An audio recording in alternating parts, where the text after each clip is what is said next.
সমুদা, এখন আমি বিরক্ত করিস না মানে যা। সমুদা, আমি শুধু একটা কথা বলেই চলে যাব। বেশ ঠিক আছে, বল কি বলবি। সমুদা, আমি তো অত শত বুঝি না।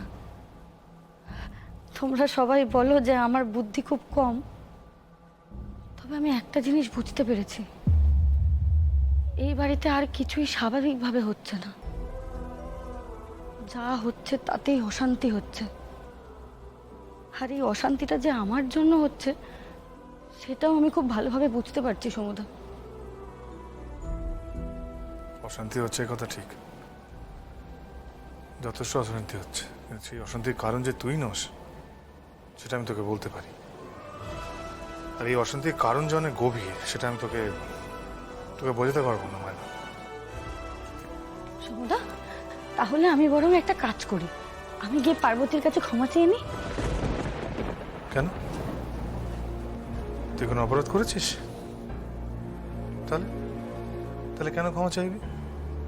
মানে কেন শুধু শুধু খুঁচিয়ে ঘা করছিস বলতো? কি জানিস মানে, যে অপরাধটা তুই নিজে করিসনি সেটার জন্য ক্ষমা চাইতে যাওয়া মানে যে অপরাধ তুই করিসনি তারপর তুই তুই শিলমোহর দিয়ে দিচ্ছিস। তাহলে আমি কি করব সমুদা? আমি তো বুঝতেই পারছি না, যবে থেকে আমি এই বাড়িতে এসেছি আমাকে নিয়ে অশান্তি হয়েই চলেছে। মা ভুবনেশ্বরীর ওপর বিশ্বাস।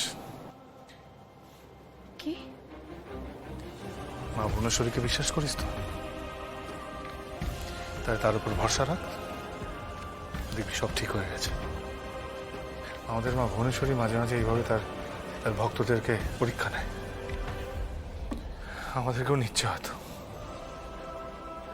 ঠিক আছে, উনি সব ঠিক করে দেবেন। অনেক রাত হয়ে গেছে মানে, আর দাঁড়িয়ে থাকিস না, ঘরে যা।